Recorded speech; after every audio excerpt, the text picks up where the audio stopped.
시청자 여러분 안녕하십니까. 이제 1월 20일 밤 시간이 됐는데요. 지금부터 전옥현의 안보정론을 시작하겠습니다. 뭐니 해도요, 오늘 가장 중요한 뉴스는 결국 개각에 있지 않았나.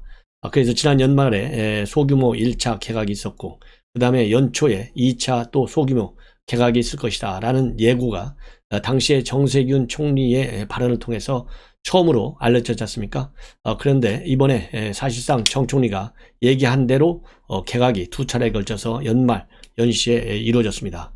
제 기억에요, 이렇게 소규모로 서너 명씩 찔끔찔끔 개각하는 경우는 그렇게 흔치 않았던 것 같아요. 매우 이례적인 현상인데, 이렇게 이례적으로 소규모로 서너 명씩 연말 연시에 했다는 얘기는 그만큼 인적 자원이 한계에 도달했다는 그런 여건의 실정을 나타내주는 것이다, 이런 생각이 드는데요.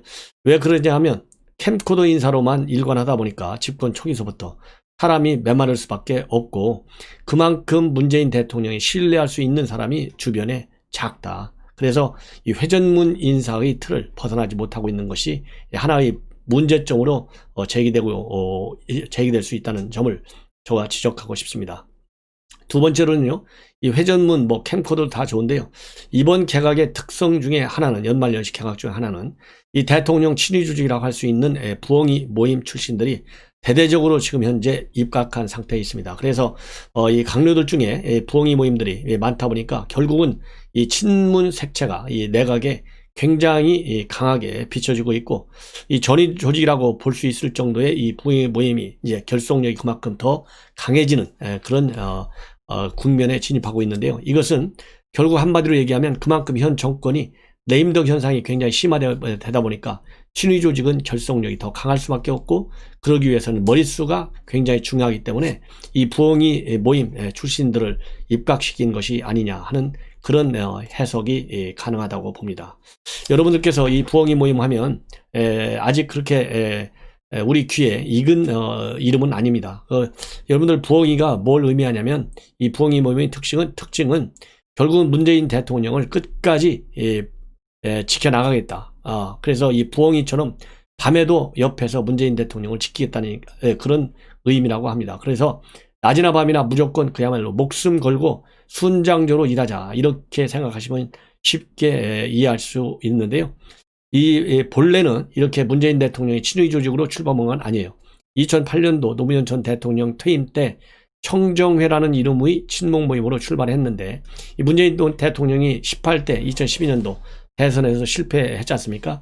그러면서 2015년도 전당대회를 열게 됐고, 그리고 또 2016년 이때 탄핵 국면을 거치면서 2017년 대선 때 대대적으로 이 부엉이 모임이 활성화돼서 그때부터 이제 굉장히 강하게 활동을 시작했어요. 그러다 보니까 이거 개파색이 너무 짙은 건 아니냐, 이런 또 반말에 직면하게 되고, 그러면서 조금 이 해치는 이렇게 이 모임을 자진해서 해산하겠다, 그런 선언도 이루어진 바 있습니다. 그러다가 최근 들어서 민주주의 4.0 연구원이라는 이름으로 다시 재출범을 하게 된 것이죠. 이것은 이제 내년도에 있게 되는 대통령 대선을 앞두고 그야말로 친문 정권을 재창출하겠다, 그런 취지에서 민주주의 4.0 연구원으로 다시 출발을 했는데요. 여기에는 현역 국회의원들이 약 40여 명 소속되어 있다고 할 정도로 최대 개파가 사실상 이제 탄생된 것이다. 그래서 이번에 입각하게 된 권칠승 의원이죠. 이 권칠승 의원이 중소벤처 기업부 장관 내정단데, 이 권칠승 의원이 그리고 또 황희, 이 두 사람이 사실상 부엉이 모임의 중간 간부 역할을 하고 있고, 회장에는 전해철 행자부 장관이 맡고 있는 것으로 그렇게 지금 알려지고 있어서 앞으로 레임덕이 심화되면 심화될수록 이 부엉이 모임의 결속력은 일단 커지겠지만은 그만큼 외연 확장에는 더 거꾸로 고립될 수밖에 없잖아요.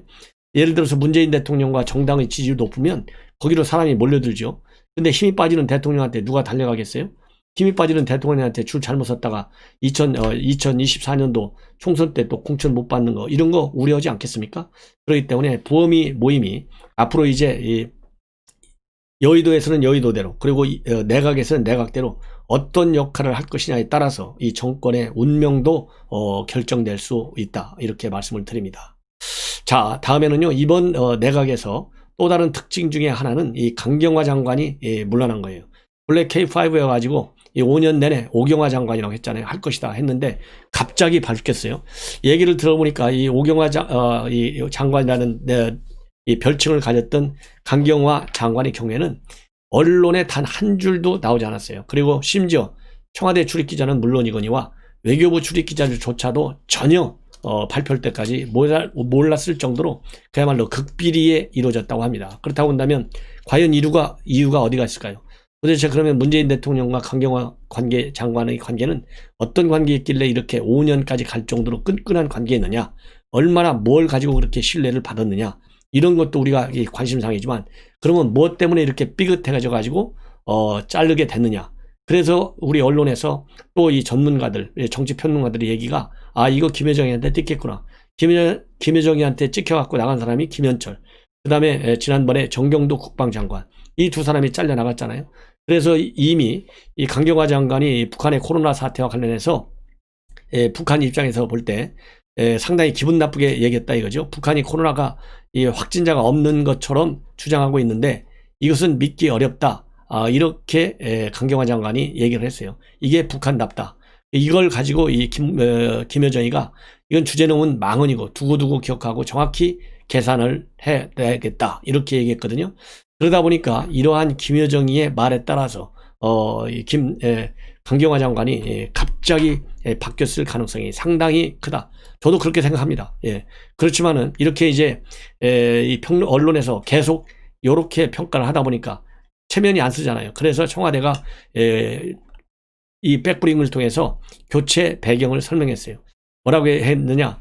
3년 6개월 여름 재직한 강 장관이 3년 6개월 정도를 재직한 강 장관이 스스로 정신력과 체력에서 굉장히 지쳤다. 그래서 작년서부터 여러 차례 사의를 표명해왔고, 청와대는 그동안 만류를 했는데 이번에 바이든 신정부 출범에 맞춰서 최종적으로 외교안보 라인에 인사를 단행한 것이다. 그래서 마치 바이든 행정부 출범 때문에 거기하고 코드를 맞추려고 강 장관을 바꾼 것처럼 거기에 정당성을 주어서 이 자꾸 김여정이 데스노트에 올랐다라는 말을 이게 나오지 않게 하려는 의도하에 이렇게 홍보 논리를 개발한 것 같아요. 그러나 바이든 정부 맞춘다. 그러면은 후임자가 바이든 정부하고 코드를 맞출 수 있는 정책관, 전략, 마인드를 가진 사람이 와야 되잖아요. 그런데 누가 왔어요? 겨우 온다는 게 정우영이요. 돌고 돌아서 정우영. 회전문 인사의 전형이죠. 그럼 정우영 지금 신임 내정단은 누구냐? 바로 미북 회담, 남북 정상회담, 탑다운 방식의 정상회담. 그리고 김정은이 말귀 하나도 제대로 못 읽고 온 사람이에요. 김정은이는 반드시 비핵화한다. 김정은이는 주한미군에 대해서 전혀 주한미군의 역할에 대해서 오해가 없다. 요런 두 마디를 딱 받아쓰기에 적어갖고 와가지고 트럼프 대통령을 백악관 가서 만나서 그 자리에서 내가 정상회담 하겠다 라고 한 사람이 바로 누구냐면 정우영이에요. 이런 정우영하고 지금 현재 새롭게 백악관의 주인이 되는 바이든 대통령 본인과 그리고 측근들, 외교안보 라인의 핵심 강료들을 보십시오. 정의영하고 정반대 인사들이 앉아있어요. 그래서 지금 현재 바이든 정부의 외교안보 라인에 앉아있는 내정된 사람들은, 이 강료들은 대한민국의 외교안보 라인에 앉아있는 강료들과 정반대의 시각을 갖고 있는 사람들인데 어떻게 신정부 출범에 맞추려고 강경화를 잘랐다. 이 말이 맞다고 믿을 사람이 도대체 대한민국에 누가 있겠으며 국제사회에서 누가 있겠느냐.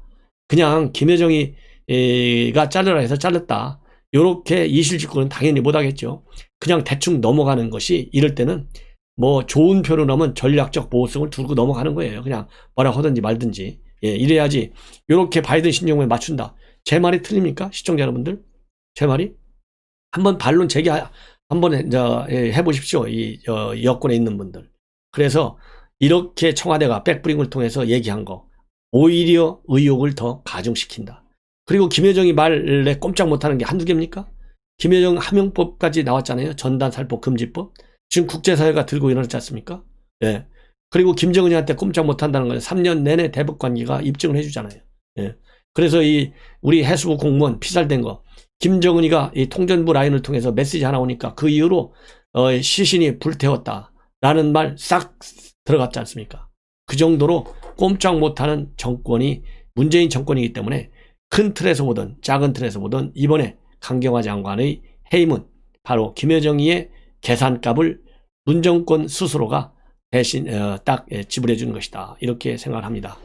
그 다음에 외교안보 라인 중에 또 이 관심을 가질 수 있는 사람은 바로 김현종 NSC 국가안보실 제2차장의 교체입니다. 그 자리에 누가 왔냐면 김영진 전 북미국장이 왔어요.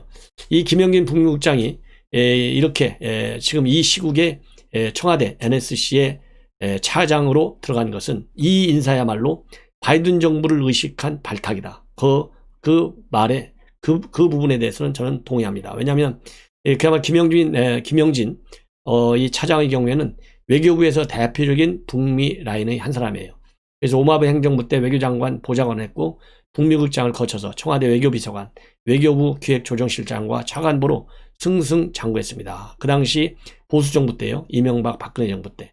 그리고 문재인 정부 들어서서는 주 벨기에 대사에 이어서 최근까지 서울시 국제관계 대사로 있었습니다. 그렇기 때문에 김영진 이 NSC 김현종 차장 후임자가 앞으로 바이든 정부와의 가교 역할을 하는데 그 어느 누구보다도 큰 임무 수행이 가능한 그런 마인드와 그리고 전략적 사고를 가진 사람이다. 그래서 저는 김영진 차장의 앞으로 행보가 대미 외교를 우리가 읽어나가는데 굉장히 중요할 것이다 라는 해석을 저는 하고 싶습니다.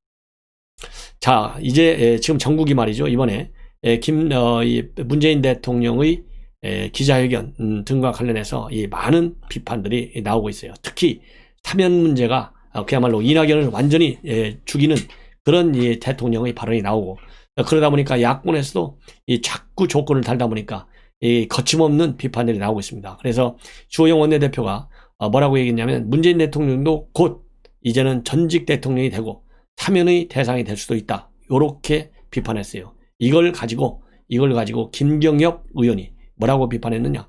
김경엽 의원 여러분들 잘 아시잖아요. 현재 국회 정보위원장을 맡고 있어요. 이 주호영 원내대표한테 더 이상 국민의 길을 오염시키지 못하도록 공업용 미싱을 선물로 보내겠다. 대단한 사람이죠. 예, 대단한 사람이에요. 그러면서 주호영 원내대표 수준 이하의 막말 퍼레이드다.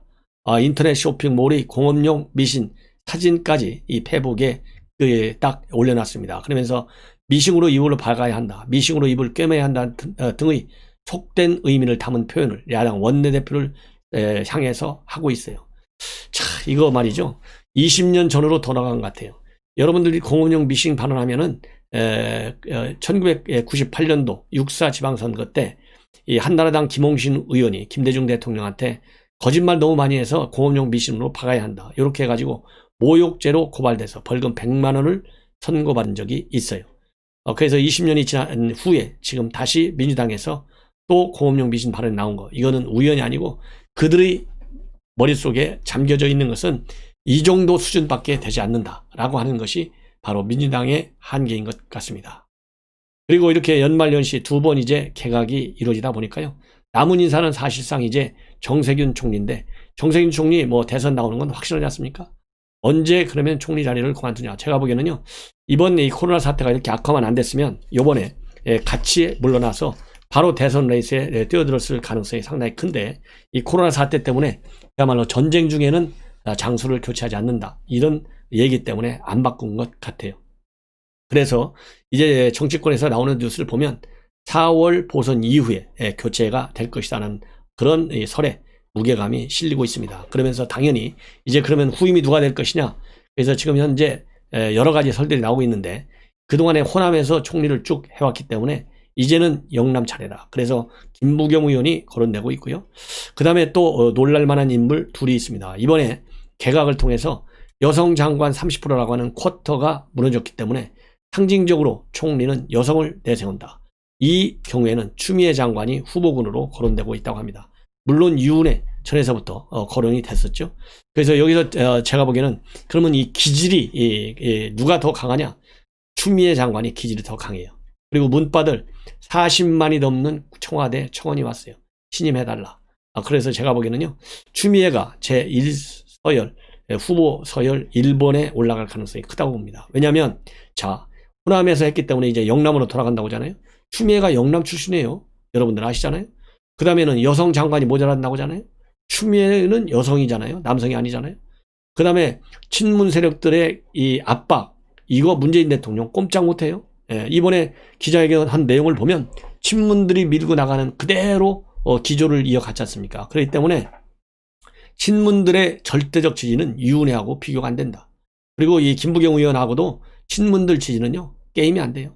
김부겸 의원 이번에 떨어졌지 않습니까? 예. 그리고 순수 당원들 지지에서 김부겸 의원이 박주민한테 떨어졌어요. 지지율이. 이런 걸 보면 종합적으로 보면 이 세 명 지금 언론에 집중적으로 나오고 있는데요. 제가 보기에는 1순위가 추미애, 2순위가 김부겸, 3순위가 유은혜 정도 될 것이다. 그래서 제가 보기에는요, 이런 지금 현재 추미애 사표 수리가 안 됐지 않습니까? 버티는 거예요. 나를 자르겠다고 두고 보자. 추미애가 어떤 사람입니까? 그 강심장, 강골, 그 기질 절대 쉽게 물러나지 않는다. 더군다나 추미애는 서울시장 하나 받으려고 완전히 정말 그 총대를 메고 윤석열을 밀어붙였는데 서울시장 지금 박영선이가 될 가능성이 많잖아요. 공천은. 그러니 지금 잠이 오겠어요? 그래서 추미애는 지금 총리 자리를 딜하기 위해서 버티고 있고 사표 수리도 안 된 것이 아니냐라는 그런 합리적 해석이 뒤따를 수밖에 없는 상황에 있다. 그런데 말이죠. 오늘 이 동부구치소 손해배상 청구 소송이 또 있었습니다. 그래서 오늘 이 재소자들 중에서 확진을 받은 2명과 그 가족 7명이 소송을 제기했는데요. 이번에는 소장을 보면 피고 1은 대한민국이고 피고 2는 추장관으로 돼 있어요. 그래서 추장관 개인이 이 동부구치소 사태와 관련해서 소송을 제기 딱 당한 것은 처음입니다. 그래서 이번에는 위자료 5,100만 원을 청구했습니다. 그리고 지난 6일 날에는 이 똑같이 동부구치소에서 확진 판정을 받고 다른 수용시설로 이송된 수용자 4명이 그때는 국가 상대로 4천만 원의 손해배상 소송을 제기했습니다. 그래서 이 추미애가 소송 제기 당한 것만 해도 한 거의 20개 가까이 될 겁니다. 그래서 이렇게 지금 떠나기 직전까지도 동부구치소 사건으로 인해서 소송을 제기받았는데요. 소송을 당했는데 이런 것들이 다 거꾸로 점수가 돼가지고 총리행 티켓을 타는 데는 유리할 것이다. 그러니까 이제 별 하나씩 더 다는 거예요.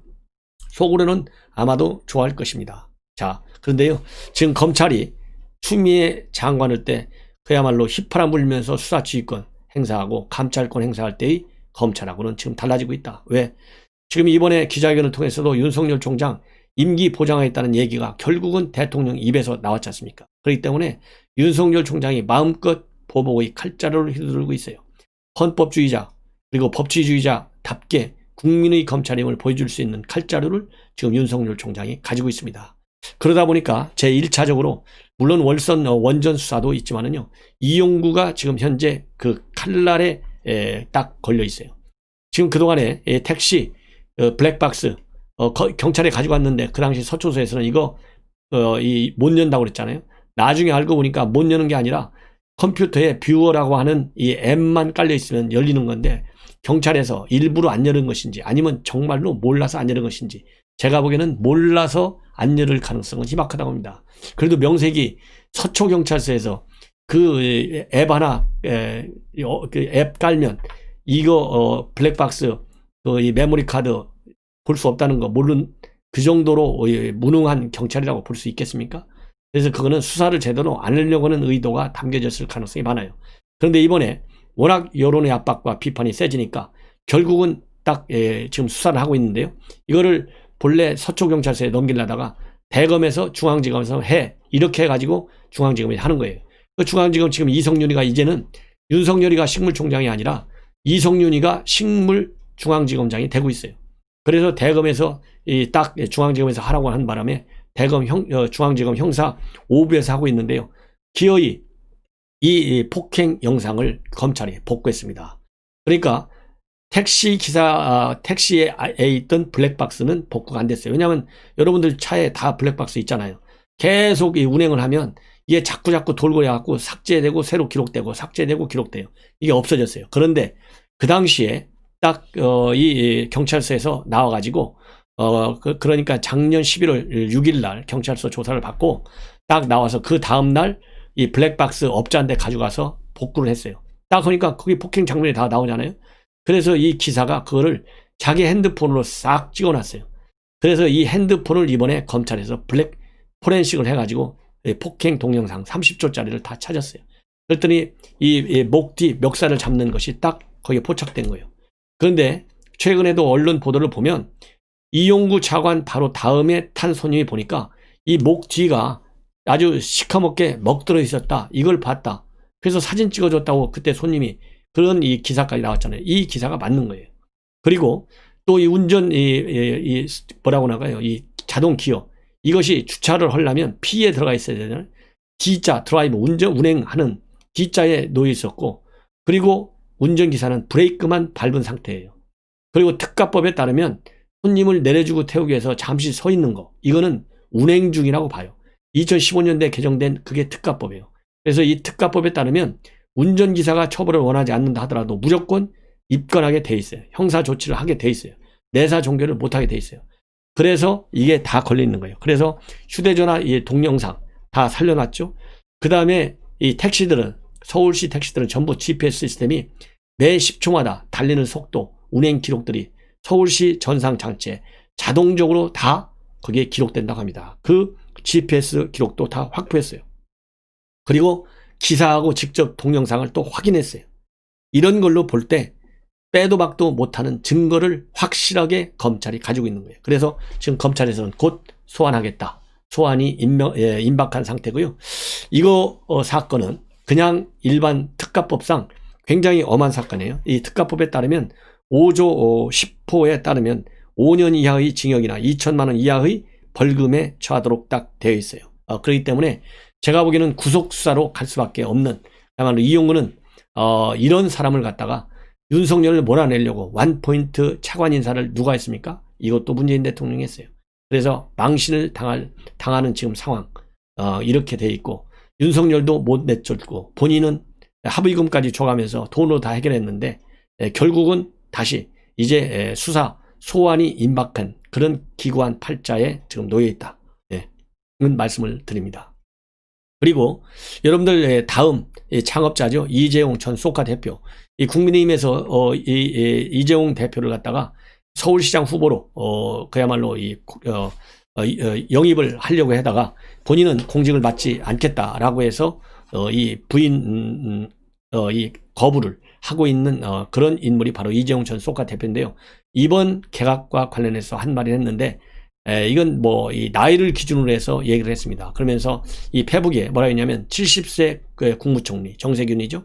70세 대통령 비서실장 유영민 그리고 75세 외교부 장관 정우영 그러면서 이 문재인 대통령이 노무현 비서실장 할 때는 54세 문재인 정부 첫 대통령 비서실장인 임종석은 당시에 51세 그리고 여성 장관 2명도 86세대 남성 장관 2명으로 이번에 교체됐다. 그러면서 서울시장도 오세훈 시장이 당선됐을 때는 45세 그리고 박원순 시장은 55세로 당선됐다. 그런데 이번 서울시장 후보들은 이어야 할 것 없이 2021년 보선 때 당선된 박원순 시장 당시 나이보다도 많아진 오세훈 전 시장을 포함한 50대 후반 60대 초반에 그때 그 인물들이 재대결한다. 그러면서 우리 정부의 공직자들이 좀 더 젊어지고 다양성을 가지지 못하는 이유가 도대체 뭐냐. 어디서부터 잘못된 것인지는 모르겠지만 젊은 사람들이 좀 더 기회를 가질 수 있었으면 좋겠다. 젠더나 세대의 다양성은 기업의 이사회는 물론이고 정부의 거버넌스에서도 성과에 연결되는 중요한 부분이기 때문에 꼭 지켜갈 수 있었으면 좋겠다. 그래서 더 이상 과거의 오랜 경험이나 쌓아온 지식 혹은 나이가 중요한 시대가 아니다. 나이가 들어가는 것도 서러운데 미래를 저보다도 나이 많은 사람들 심지어는 제 부모님 세대 사람들에게 맡긴다는 생각을 하니 더 서럽다. 이렇게 얘기를 하고 있습니다. 이 얘기를 보면요. 이번에 서울시장은 뭐 나오지 않는 거는 이제 확실해졌지만은 뭔가 정치에 꿈이 있다. 그래서 뭔가 역할을 해보려고 하는 취지에서 이렇게 느닷없이 굉장히 민감한 정치 문제와 관련된 SNS 활동을 하는 것이 아니냐. 이런 생각이 듭니다. 시청자 여러분, 이것으로 오늘 밤 첫 번째 뉴스를 마치고요. 또 중요한 뉴스, 지금 현재 미국에서는요. 잠시 후에 바이든 대통령의 취임식이 열리게 됩니다. 그래서 이 취임식과 관련해서 특이한 내용이 있으면 여러분들께 바로 분석을 해 드리도록 하겠습니다. 시청자 여러분들께서 알람을 설정해 놓으시고 제 방송 많이 시청해 주시고요. SNS를 통해서 또 공유를 많이 해 주셔서 특히 이용구 차관 제대로 걸려들었는데요. 이 압박을 계속해야 되겠고, 그리고 추미애 어떤 경우에도 총리 자리 가지 않도록 또 우리가 압박과 비판에 앞장서야 되겠다. 이런 말씀을 드립니다. 시청자 여러분, 이것으로 제 방송을 마치고 또 이어서 좋은 뉴스로 모시겠습니다. 대단히 고맙습니다.